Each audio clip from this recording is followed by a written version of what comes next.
The Turkish defence minister's recent meetings with Iraqi and Kurdish authorities have sparked speculation of joint military action against PKK forces, as a former Peshmerga official reveals Turkey's intentions.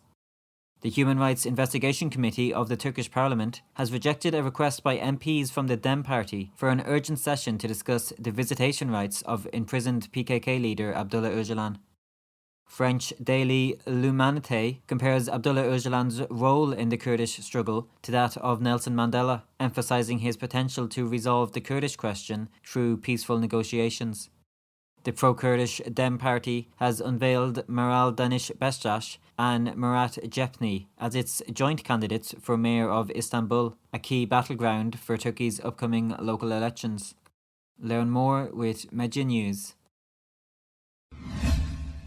Turkey is seeking to mobilise Iraq and the Kurdistan region to join forces in a military campaign against Kurdistan Workers' Party or PKK forces entrenched in various regions, including Turkey, the Kurdistan region, Kandil and Sinjar. Jabar Yawar, a former secretary of the Peshmerga ministry in the Kurdistan region of Iraq or KRI, told VOA. Yawar's comments come after a high-level Turkish military delegation led by Defence Minister Yaşar Güler and General Metin Gurak concluded a series of meetings in Iraq and the Kurdistan region. The visit has sparked speculation about Turkey's intentions regarding a possible military operation against the PKK guerrillas, as revealed by Yawar. The former official emphasised Turkey's aim to avoid the loss of its soldiers in this operation by entrusting the bulk of the fighting to Peshmerga forces, potentially reigniting fratricidal conflict. However, the Kurdistan Regional Government, or KRG, has reportedly denied these claims. In response to the allegations, KRG spokesman Peshawar Hawremani clarified that the visit by Turkish military officials was primarily aimed at strengthening bilateral security measures and enhancing cooperation between neighbouring nations. The talks come amid escalating tensions between Turkey and Kurdish groups.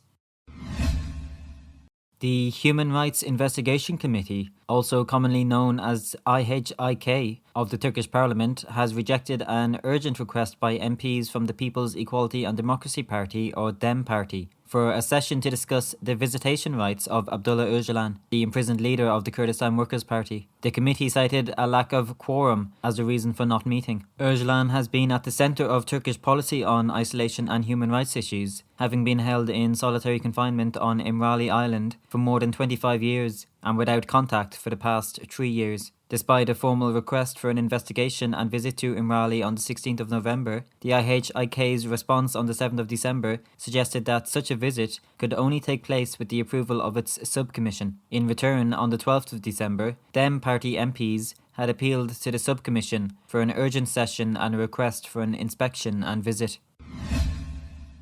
L'Humanité, a prominent left-wing newspaper in France, featured the imprisoned former leader of the pro-Kurdish HDP, Selahattin Demirtas, and the leader of the Kurdistan Workers' Party, or PKK, Abdullah Öcalan, on its front page on Friday under the headline, "Under Fire, in Chains." In a scathing commentary, the paper denounced what it called the Turkish regime's merciless war against the Kurds and highlighted the fact that Demirtas could be sentenced to up to 142 years in prison. The publication highlighted the escalating crisis in Kurdish majority areas amid the Turkish government's ongoing military operations against Syrian Kurds. It also highlighted a widespread hunger strike in Turkish prisons in protest at Öcalan's continued isolation, which has now lasted for 3 years. Comparing Öcalan's role in the Kurdish struggle to that of Nelson Mandela in South Africa, L'Humanité emphasised his perceived ability to resolve the ongoing Kurdish question in Turkey through peaceful negotiations, stressing the urgent need for international solidarity to amplify the voices of Kurdish prisoners. The newspaper called on citizens worldwide to influence their government's policies, particularly regarding economic and military relations with Turkey, a NATO member.